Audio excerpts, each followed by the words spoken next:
Exodus chapter 25. Good to see all of you. All right. We started Exodus 25 already last time we were together. And so we're going to continue, and we should finish today. We're going to do quite a bit of reading, but we got some fun stuff going on. We're going to put Ellie to the test in a few minutes because we've got some videos, some short videos to show you. Exodus 25. Now, let me just remind you that what's going on in Exodus 25 is that the children of Israel have been freed from slavery in Egypt. They've been traveling, heading toward the promised land as God is leading them. They are now in the wilderness of Sinai. They are at Mount Sinai. Moses is on the mountain receiving from God all sorts of wonderful instructions, wonderful news, different things that God is giving to him.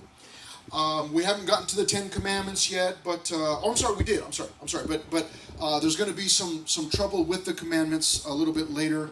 But before we get there, what God does here in Exodus 25 is he gives Moses blueprints, plans for the building of the tabernacle. Now, this is significant. This is huge. Hebrews, you don't have to turn there. I'll read it for you, but just so you know, those of you that take notes, in Hebrews chapter 9, the book of Hebrews, in a few various places, talks about what's going on way back in Exodus. But here's what Hebrews chapter 9, verses 11 and 12 says about this. But Christ came as high priest of the good things to come, with the greater and more perfect tabernacle. The greater and more perfect tabernacle, not made with hands, that is, not of this creation. Not with the blood of goats and calves, but with his own blood he entered the most holy place once for all, having obtained eternal redemption. So we learned a couple of different things about the tabernacle. The first is actually that it was going to be a pattern.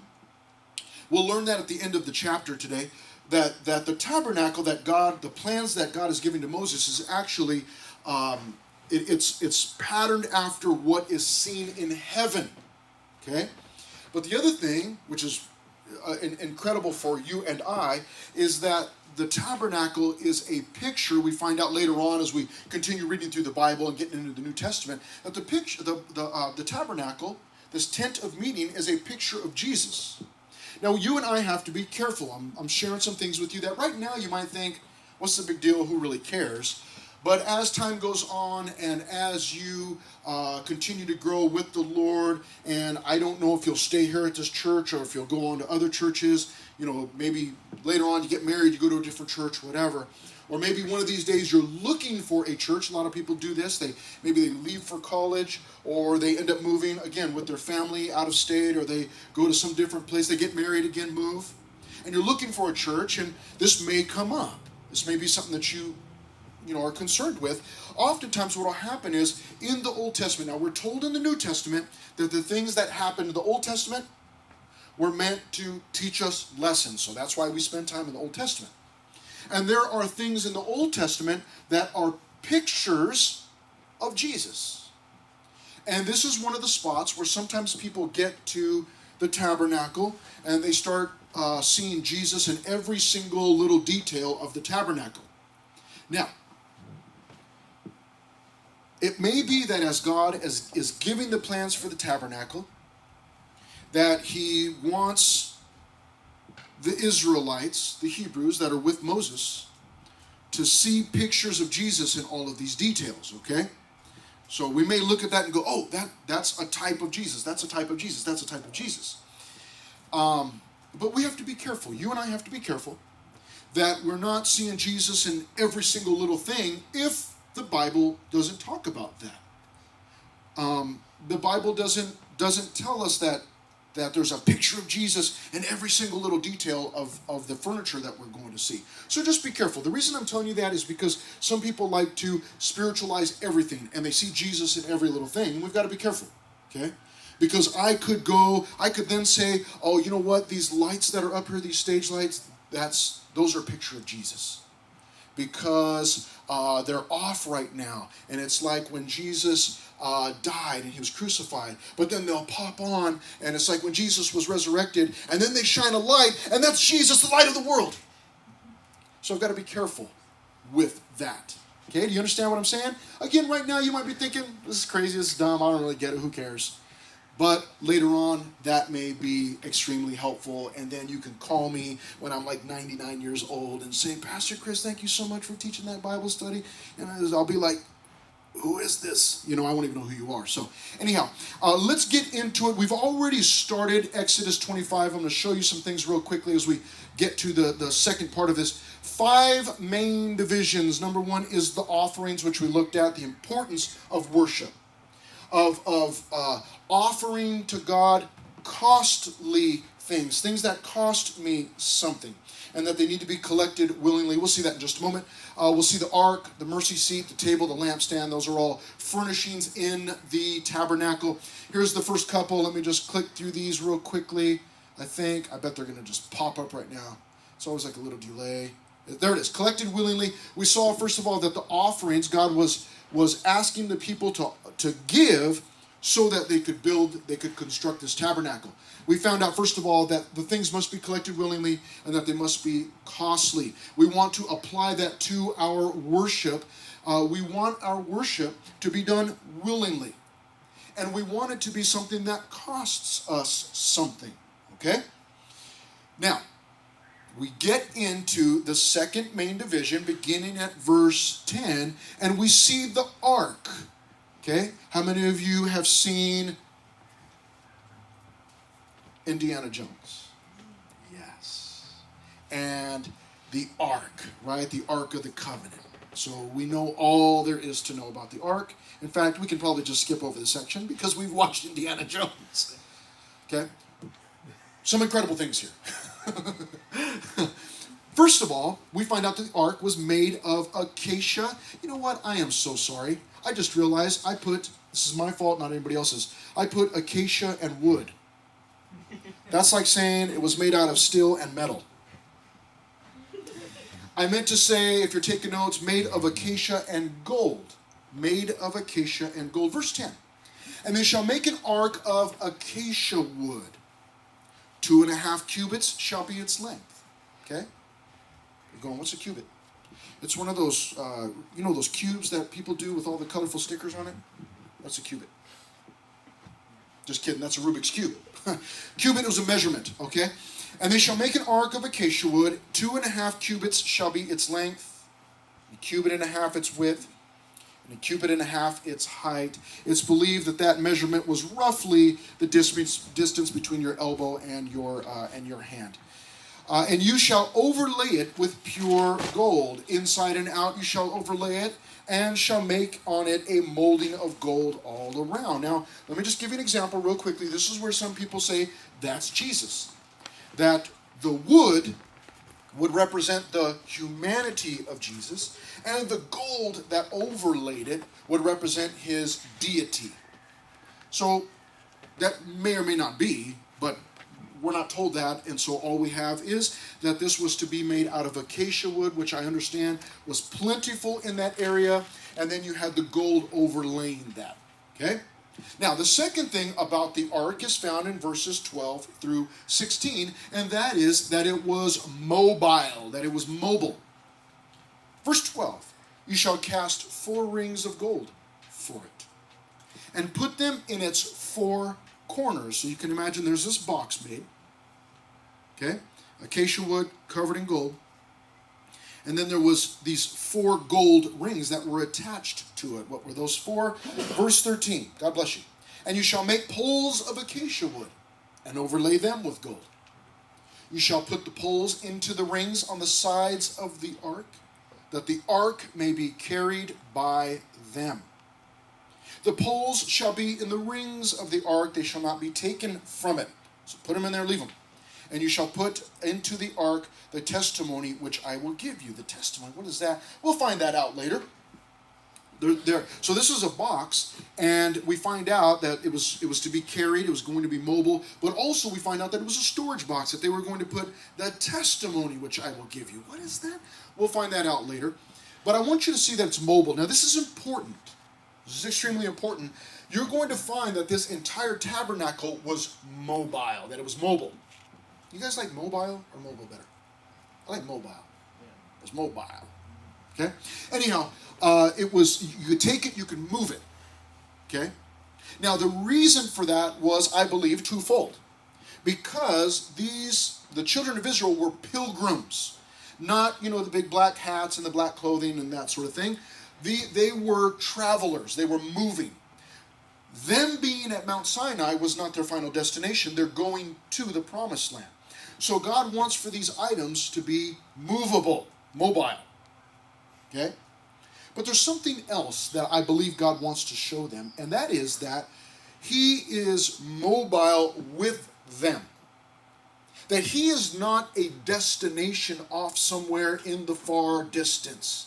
You must travel to the far east and find a hidden temple in the jungle and all those sorts of Indiana Jones type things. What God wanted them to know was that He was there, present with them at all times. If they were moving, He was going to be with them. So what an incredible thought. That everywhere you and I go, there God is. You and I, when we belong to Him, we never go anywhere alone. So it was to be movable. Now, let's move on. We've got a cool video to show you, but not yet, because the video covers two different sections. So we've seen the ark, that it is to be made out of acacia wood, that it is to be made out of gold, that it is to be movable, that they were to put some things in it. Let's go into verse 17, where we find, verses 17 through 22, the mercy seat. The mercy seat. Now, the first thing that we find out in verse 17 is that it was to be made out of pure gold. You shall make a mercy seat of pure gold. 2.5 cubits shall be its length, and 1.5 cubits its width. And you shall make 2 cherubim of gold. Anybody know what a cherubim is? Cherubim. Anybody guess? James? Angels. Okay. Did anybody else know that? That's what you were thinking? Okay. Okay. Yeah, they were to cast these 2 forms of angels to put on this mercy seat. Now, so let's read on. Verse 18, and you shall make 2 cherubim of gold. Of hammered work you shall make them at the 2 ends of the mercy seat. Little tiny clues in here that there were craftsmen there. Individuals who could hammer gold. Imagine that. You're traveling, you've left Egypt, you're on your way to the promised land, and you're out there with your little mobile, gold making kit. And you're hammering. God says, I want you to make, hammer out these 2 angels out of gold. No problem, right? Most of us can't even hammer a nail into snow, And He's like, yeah, hammer some angels out of gold. No problem. But they had that ability to do so. Some individuals had been blessed with that ability, which gives me an opportunity for a shameless plug right now in the middle of our study. In a month or two, about 2 months, we will have on a Wednesday night another one of our art mixers, where you will be invited to bring your artwork and display it for us. We'll have some music and different things. But some of you have been blessed with an ability to paint, or to draw, or to sculpt, or to cast, or to write poetry, or play music, play an instrument. And those are God-given talents or God-given abilities. And God had given certain people these abilities. Verse 18, they were to hammer gold into the shape of 2 cherubim, 2 angels. Now, cherubim, you may, if you were to Google cherubim, what you would most likely find are pictures of chubby little winged babies. Okay? Cute, very cute. Okay? However, not really so accurate.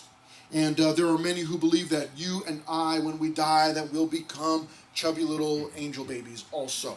Okay, naked little chubby, winged babies. Okay, but that's not biblical. It's cute. It's a cute scene, but it's not at all accurate. Here, the cherubim, they're angels. They're to be these 2 angels. This is quite interesting here. Verse 19. Now, I'm sorry. They were to make these 2 angels at the 2 ends of the mercy seat.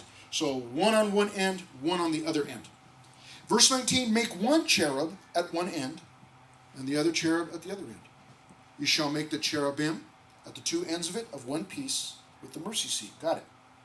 And the cherubim shall stretch out their wings above, covering the mercy seat with their wings.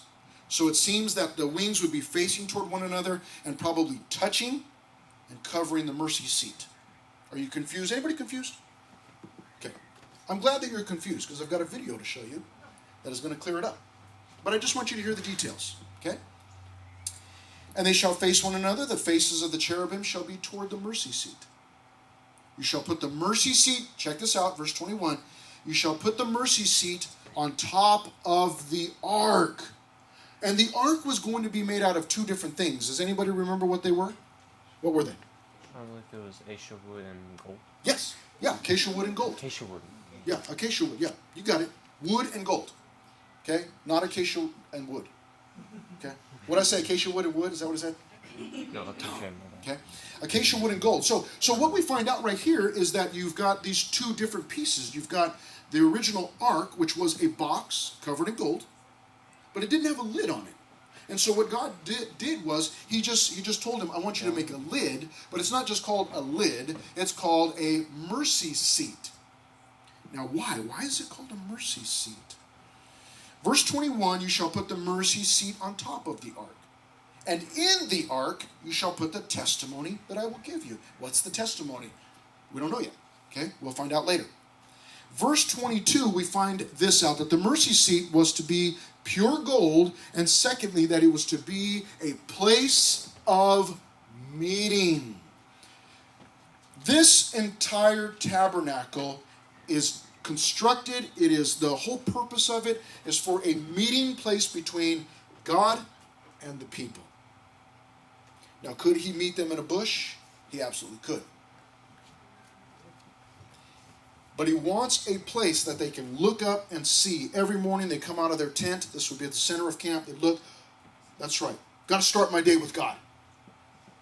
God wants to meet with us. God is with us. God is actually here.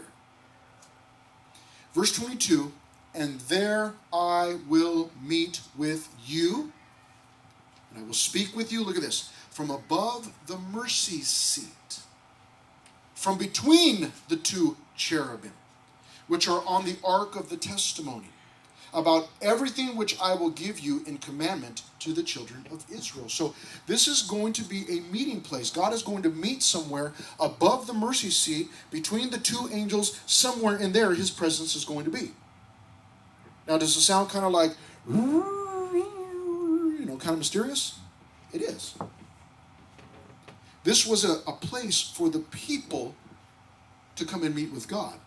And in reality, it would only be one high priest at a time. Okay? But that's the idea, is this is going to be a place for his presence to dwell. I love that God wanted a meeting place for him and his people. Nothing has changed. You and I do not have a mercy seat. But remember that we read from Hebrews chapter 9, verses 11 and 12, that Jesus is the greater, the better tabernacle. See, we don't no longer have a specific place where God says, I'm going to meet you there and dwell with you there. Now, because of Jesus and the freedom that we have to meet with God anywhere, the meeting place for you and God might be your bedroom. That might be the place where God oftentimes talks to you in the privacy of your own bedroom. Might be in the restroom. Okay? You might have a big family. You're like, man, I just cannot find any peace here. And go to the bathroom, go to the shower, and they're just wondering, like, what are you doing in there? And you come out just with all kinds of Shekinah glory from meeting with God, like, woo, I'm so feeling so good or whatever, feeling so excited, like, what was going on in there? You having a party or what? Say, no, I was meeting with God. It might be that place. It might be a bench at the park down the street from your house, where, you know what, I go there when things are just kind of crazy, and I just sit and I wait for God to speak to me.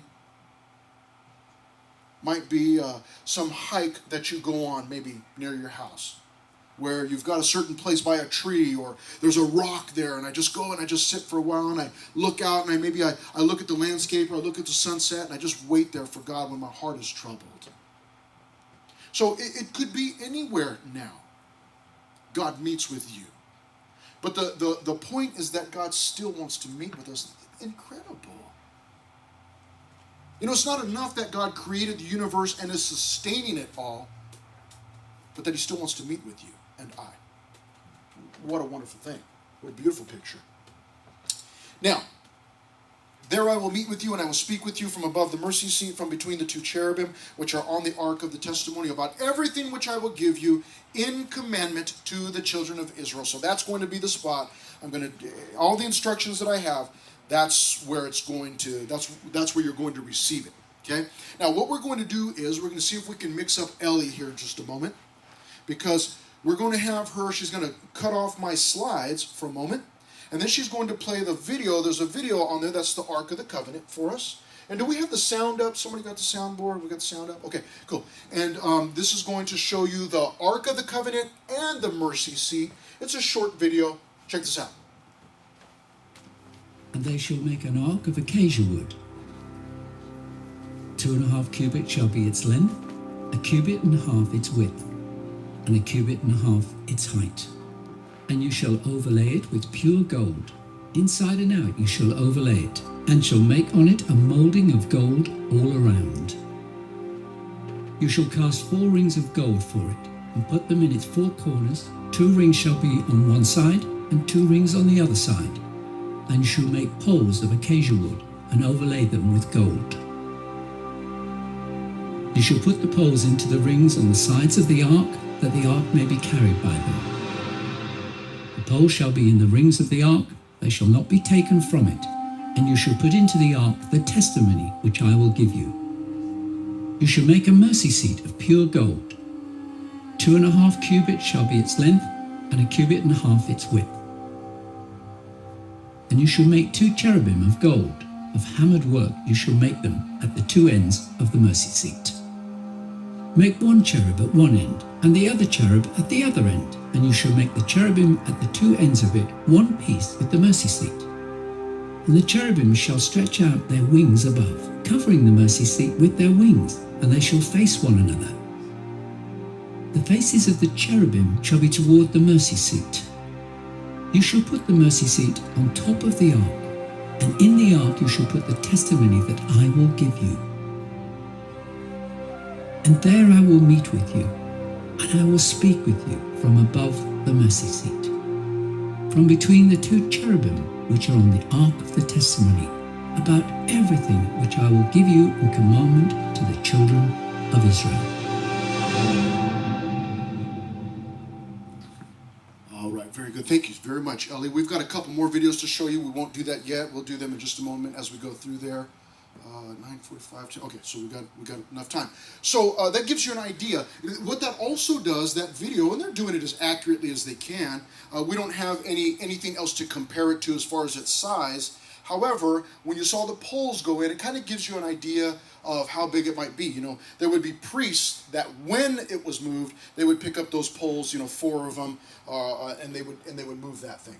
Okay, so this was not like some extremely big, the box was bigger than the room. It was big enough for a few people to pick up and carry. Okay, let's move on to the next one. After the mercy seat, he has given instructions on table. There it is. There's the table, verses 23 through 30. You shall also make a table of acacia wood. 2 cubits shall be its length, 1 cubit its width, and 1.5 cubits its height.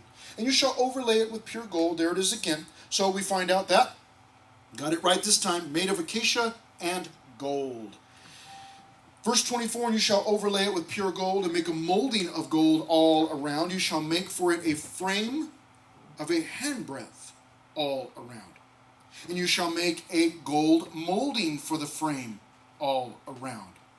In verse 26, down to verse 30, we find out again that this also was to be mobile. And you shall make for it 4 rings of gold and put the rings on the 4 corners that are at its 4 legs. Talking about a table, remember, that's why it's got legs.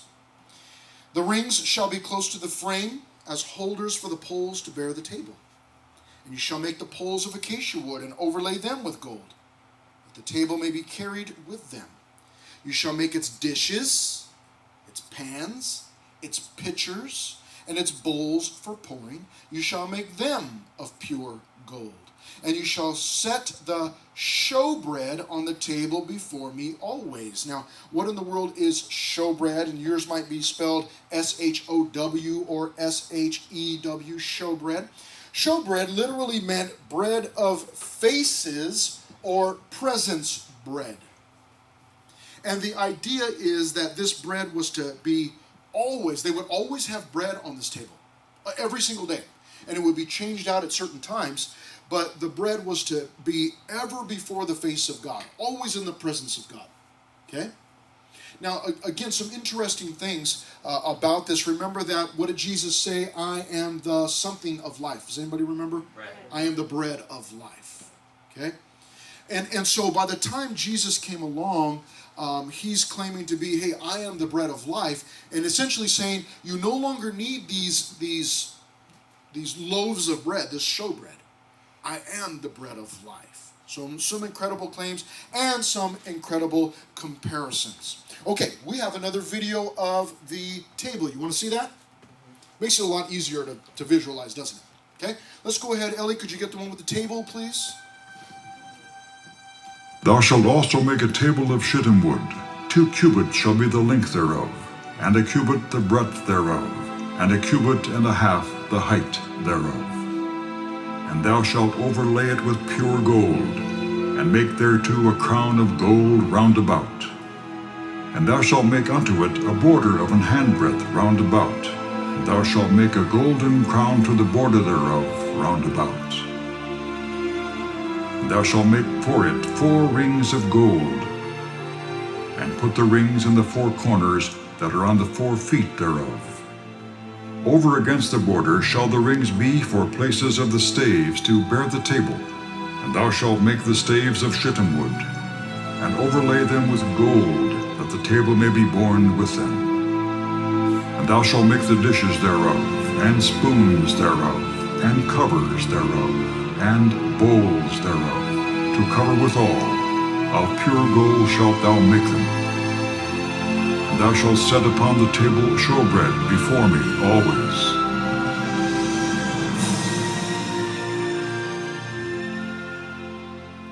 All right, thank you. Now, did anybody see the showbread on there and think, man, I really want some pancakes? Just me? I want pancakes. Anyways, the table made of acacia and gold, and it also was to be mobile. Got to pick that up and move it when it is time. Okay? All right, let's move on to the last part. Last part already. And you know what? Actually, I'm not sure that I put up a slide. I did not. Let's get to that. We'll get to the girls' picnic in just a moment. Let me go back one. There it is, right there. Let's just leave it there. I did not put up a slide for lampstand because there are no subpoints. It's just the lampstand. It's all about the lampstand. And you'll notice here in verse 31, it is to be pure gold. Verse 31, you shall also make a lampstand of pure gold. The lampstand shall be of hammered work.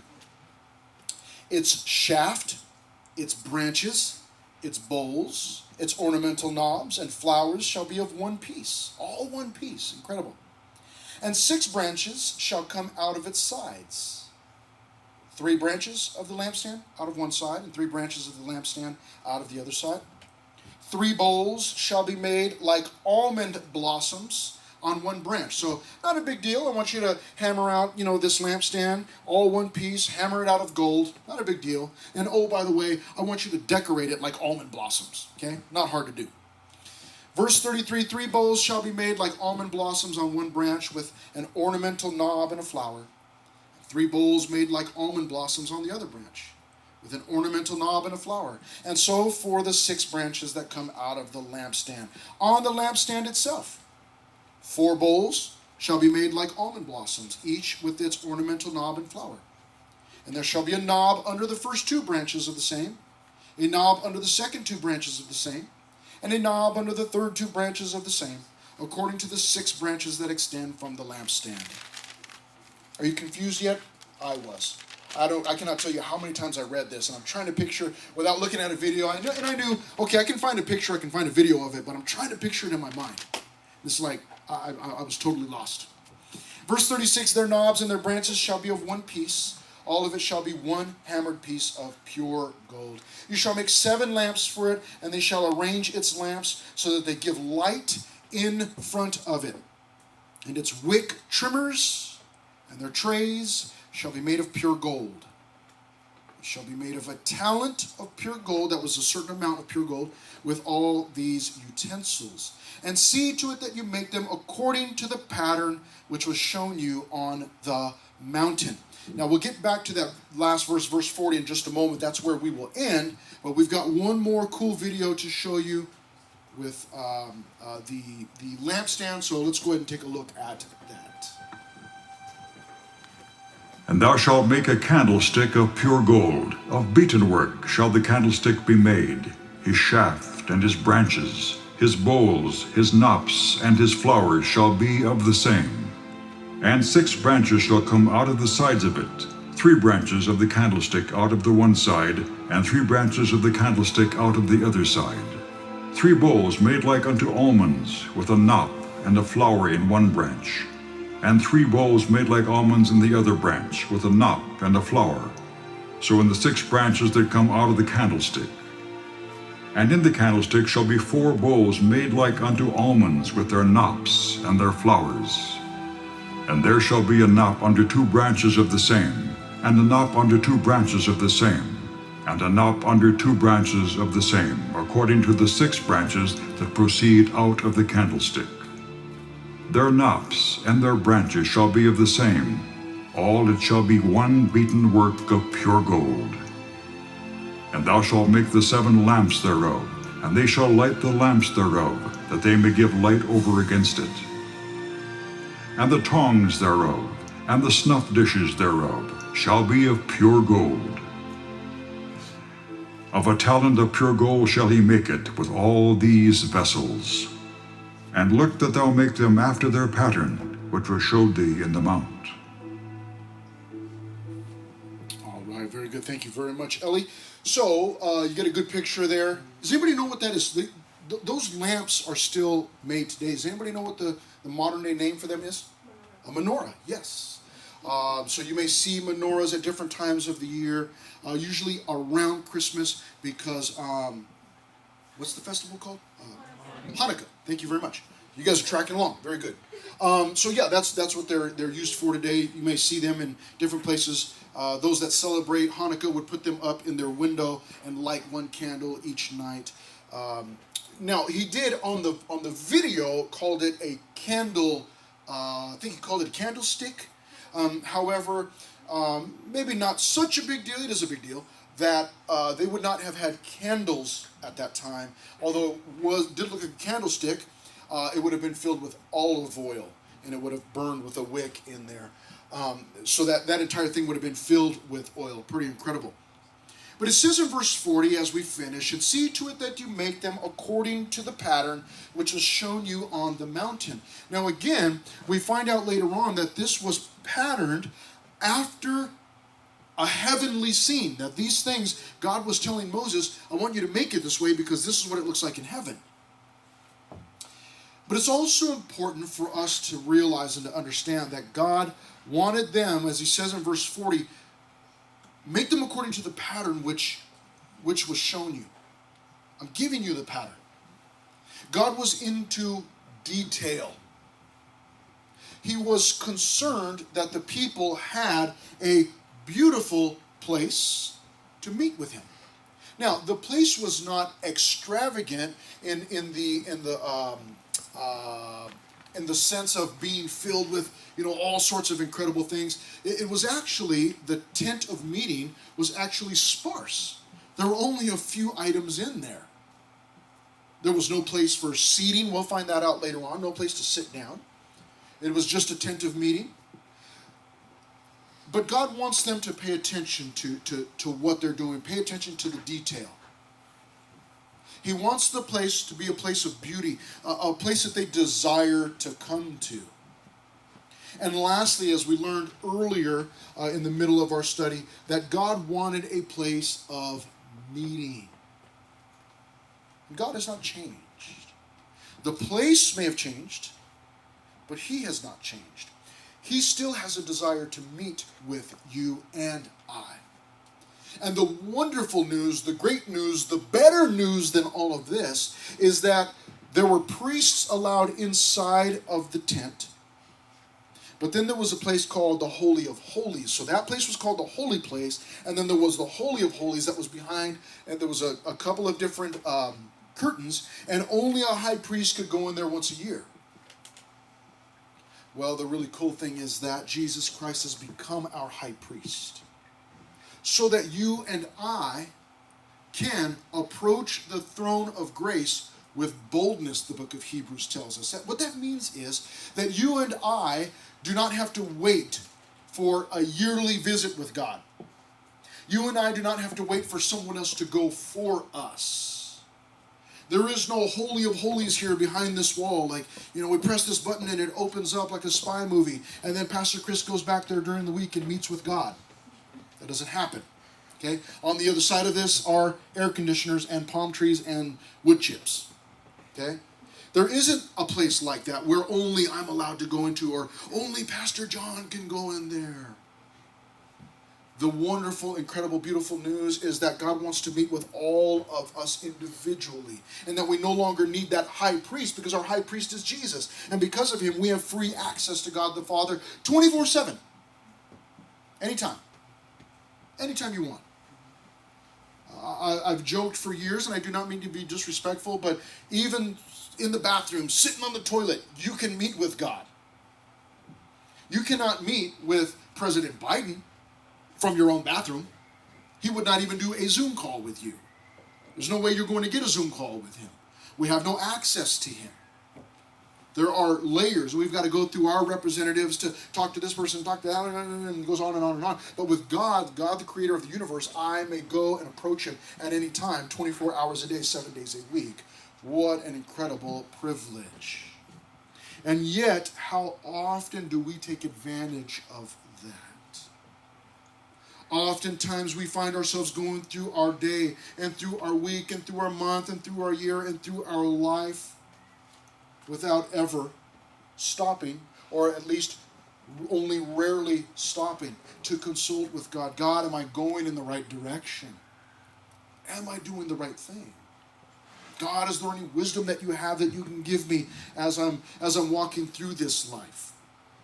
So I'm encouraging you and challenging you to think about that today and this coming week.